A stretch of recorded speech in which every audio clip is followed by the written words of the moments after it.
تین سوال۔ قریش مکہ کی ہر سازش اور منصوبہ ناکام ہے۔ انہوں نے ہر حربہ آزما لیا ہے۔ اب پھر قریش کے سردار سر جوڑ کر بیٹھے ہیں کہ اس مسئلے کو حل کیسے کیا جائے۔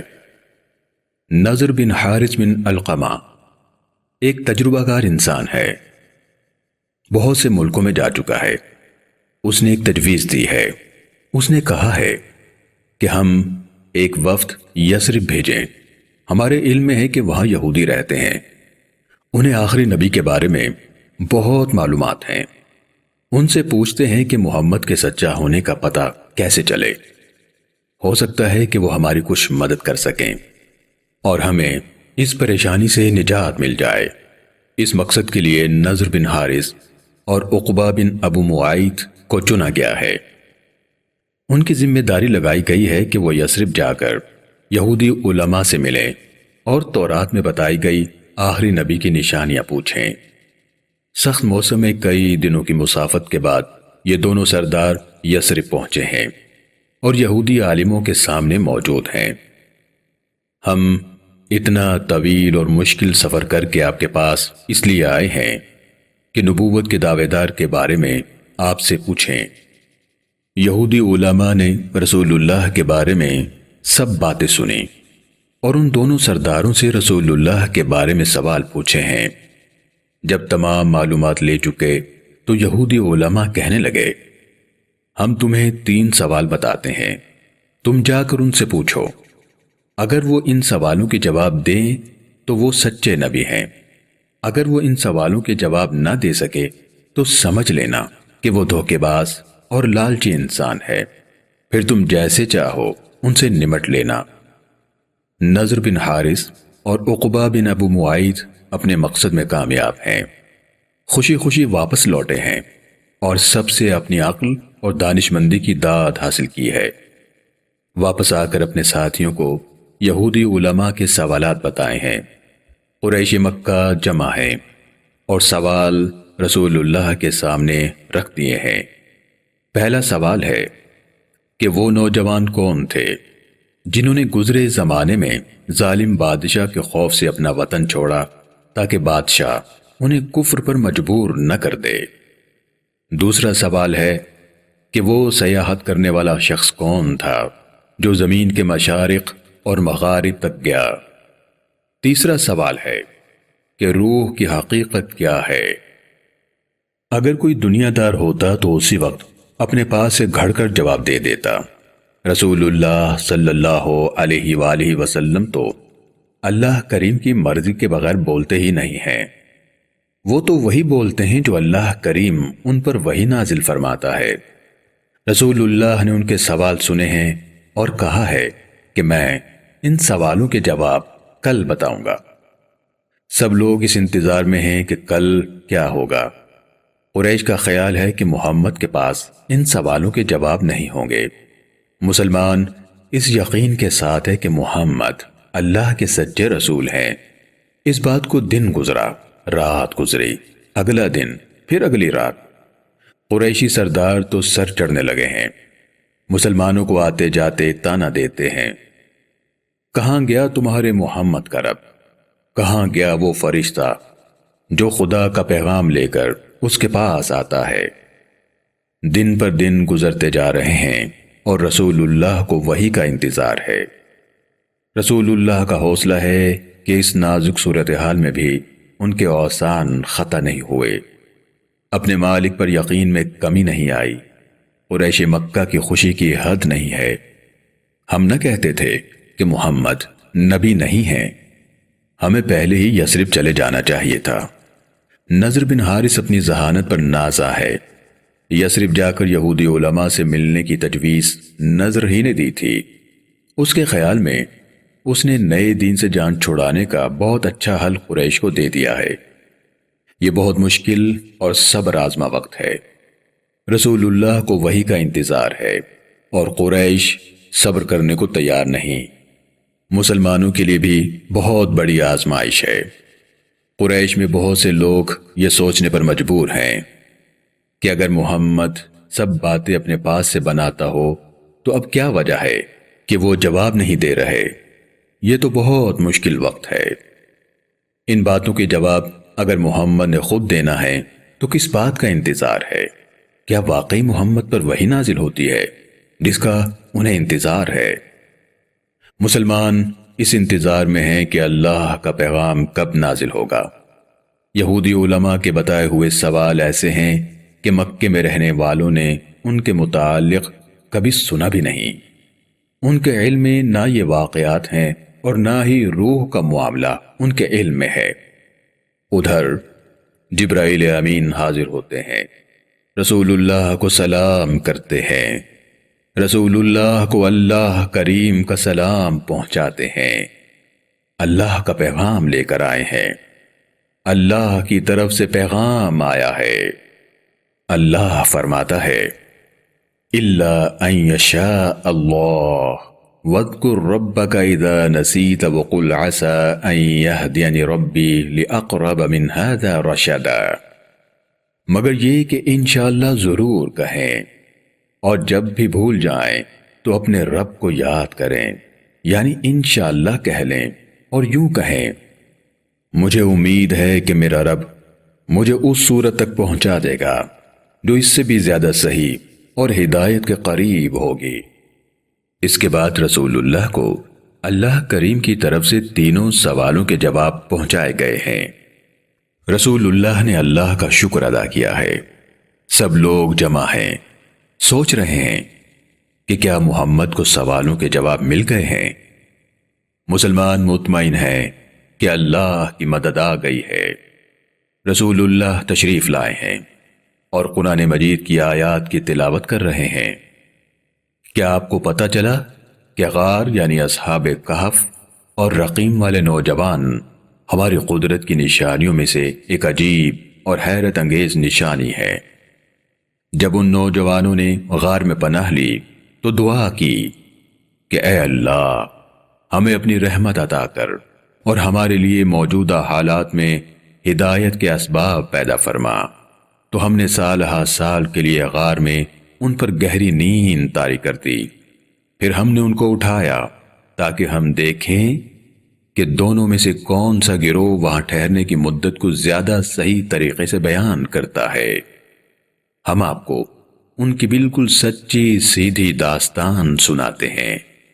وہ چند نوجوان تھے جو اپنے رب پر ایمان لائے، ہم نے بھی ان کی ہدایت میں برکت دی اور ان کی ڈھارس بندھائی۔ جب وہ کھڑے ہوئے تو کہنے لگے ہمارا رب تو زمین و آسمان کا رب ہے، ہم اس کے سوا کسی اور خدا کی عبادت نہیں کریں گے۔ اگر ایسا کیا تو ہم ایک بے بنیاد اور خلاف حق بات کہیں گے۔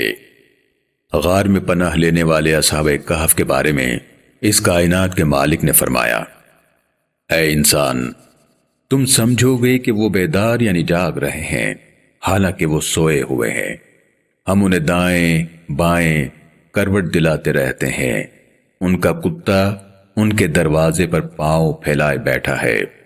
اگر تم انہیں دیکھ لو تو تمہارا دل ان کے رعب اور دبدبے سے بھر جائے گا، تم وہاں سے پیٹھ پھیر کر بھاگ جاؤ گے۔ ہم نے اصحاب کہف کو جگایا تو وہ آپس میں باتیں کرنے لگے۔ ان میں سے ایک نے پوچھا ہم یہاں غار میں کتنا عرصہ ٹھہرے ہیں؟ وہ بولے ہم ایک دن یا اس کا کچھ حصہ یہاں ٹھہرے ہوں گے۔ پھر بولے ہمارا رب بہتر جانتا ہے کہ ہم کتنا عرصہ یہاں رہے۔ اب کسی کو یہ سکے دے کر شہر کی طرف بھیجو تاکہ وہ کچھ کھانے پینے کا سامان لے کر آئے۔ جو بھی شہر جائے وہ لوگوں کے ساتھ نرمی سے پیش آئے تاکہ کسی کو یہ خبر نہ ہو کہ ہم یہاں غار میں چھپے ہوئے ہیں۔ پھر اللہ کریم نے اپنے رسول کو بتایا لوگ غار میں رہنے والوں کی تعداد کے بارے میں جھگڑا کرتے ہیں، آپ کہہ دیجئے کہ میرا رب ان کی تعداد کے بارے میں بہتر جانتا ہے۔ اللہ کریم نے غار والے نوجوانوں کے اس غار میں رہنے کی مدت کے بارے میں بتایا۔ اصحاب کہف 300 سال اور مزید 9 سال اپنے غار میں سوتے رہے۔ رسول اللہ اس سے زیادہ بیان کر رہے ہیں جتنا سوال کیا گیا ہے۔ یہ معلومات یہودیوں کے لیے بھی نئی ہے، مسلمانوں کے چہرے کھلنے لگ گئے اور قریش پریشان ہے۔ قریش مکہ کو اپنی شکست نظر آ رہی ہے۔ رسول اللہ نے کہا کہ میرے رب کا حکم ہے، بے شک ہم نے اسے زمین میں اقتدار بخشا تھا اور اسے ہر قسم کے وسائل و اسباب عطا کیے تھے۔ چنانچہ اس نے تیاری کی اور ایک راہ پر چل نکلا، یہاں تک کہ جب وہ سورج کی مغربی جانب پہنچا تو اس نے محسوس کیا کہ سورج ایک گدلے چشمے میں غروب ہو رہا ہے، اور وہاں اس نے ایک انکار کرنے والی قوم پائی۔ ہم نے کہا، ذوالقرنین، یا تو انہیں عذاب دو یا پھر ان کے ساتھ بھلا سلوک کرو۔ عرض کی، جس نے انکار کیا اور ایمان نہ لایا اسے تو ہم عذاب دیں گے، پھر وہ اپنے رب کے حضور پیش کیا جائے گا تو وہ اسے ہولناک عذاب دے گا، لیکن جو ایمان لایا اور اچھے اعمال کیے تو اس کے لیے اچھی جزا ہے، اور ہم اسے اپنی طرف سے ایسا حکم دیں گے جس میں اس کے لیے سہولت ہوگی۔ اس کے بعد وہ آگے بڑھا، یہاں تک کہ جب وہ جانب مشرق پہنچا تو دیکھا کہ سورج ایک ایسی قوم پر طلوع ہو رہا ہے جس کے آگے ہم نے سورج سے بچاؤ کے لیے کوئی آڑ نہیں بنائی۔ صورتحال بالکل ایسی ہی تھی، اور جو کچھ اس کے پاس تھا وہ سب ہمارے علم میں تھا۔ اس نے پھر وسائل جمع کیے اور آگے بڑھا، یہاں تک کہ جب وہ دو پہاڑوں کے درمیان پہنچا تو وہاں ایک قوم کو پایا جن کی بات یعنی زبان اس کی سمجھ میں نہیں آتی تھی۔ اشاروں سے انہوں نے بتایا، ذوالقرنین، یاجوج ماجوج بڑے ہی تخریب کار ہیں، کیا ہم آپ کے لیے اخراجات کا بندوبست کریں تاکہ آپ ہمارے اور ان کے درمیان ایک دیوار بنا دیں؟ فرمایا، اللہ نے مجھے جو اقتدار بخشا ہے وہ بہت ہی بہتر ہے، تم صرف جسمانی قوت کے ساتھ میری مدد کرو تو میں تمہارے اور یاجوج ماجوج کے درمیان ایک دیوار بنا دوں گا۔ اب تم یہ کرو کہ لوہے کے پترے لاؤ۔ یہاں تک کہ جب انہیں دونوں پہاڑوں کے درمیان چن دیا گیا تو کہا، اب انہیں آگ دو۔ یہاں تک کہ جب اسے پگھلا دیا اور وہ آگ بن گیا تو کہا، میرے پاس پگھلا ہوا تانبا لاؤ تاکہ میں اس پر انڈیل دوں۔ وہ اتنی مضبوط ہو گئی کہ یاجوج ماجوج کے لیے ممکن نہ رہا کہ اس پر چڑھیں، اور نہ ہی ممکن رہا کہ اس میں سوراخ کریں۔ کہا، یہ میرے رب کی رحمت ہے، پس جب میرے رب کا وعدہ آئے گا تو وہ اسے پاش پاش کر دے گا، اور میرے رب کا وعدہ برحق ہے۔ یہودیوں کے بتائے ہوئے دو سوالوں کا جواب اللہ کے رسول دے چکے ہیں۔ مکے میں موجود یہودی حیران ہیں اور دل سے مان رہے ہیں کہ محمد اللہ کے رسول ہیں، لیکن زبان سے اقرار کرنے کو تیار نہیں ہے۔ اب تو قریشی سردار بہت ہی مایوس ہیں، انہیں یقین ہے کہ محمد کا رب انہیں تیسرے سوال کا جواب بھی بتا چکا ہے۔ رسول اللہ نے کہا، روح میرے رب کے حکم سے آتی ہے اور تمہیں نہایت ہی تھوڑا علم دیا گیا ہے، پھر تم اس کی حقیقت کیسے سمجھ سکتے ہو؟ یہودی بھی بہت بے قرار تھے کہ محمد ان سوالوں کا کیا جواب دیتے ہیں۔ ان کو بھی اس بات کا انتظار تھا کہ محمد ان سوالوں کا جواب دے پاتے ہیں یا نہیں۔ جب رسول اللہ نے کہا، روح کے بارے میں جاننا تم لوگوں کی عقل سے باہر ہے، تو یہودیوں نے سوال کیا، کیا یہ بات عام لوگوں کے بارے میں ہے یا یہودیوں کے بارے میں؟ رسول اللہ نے کہا ہے، دونوں کے بارے میں۔ یہودی اپنے آپ کو باقی قوموں سے بہتر اور اعلیٰ سمجھتے ہیں، یہودی کسی کو بھی اپنے برابر نہیں سمجھتے۔ یہودی یہ بات سن کر ناراض ہو گئے ہیں۔ قریشی سردار پچھلے 15 دن بہت خوش رہے، انہیں یقین تھا کہ محمد ان کے سوالوں کے جواب نہیں دے پائیں گے۔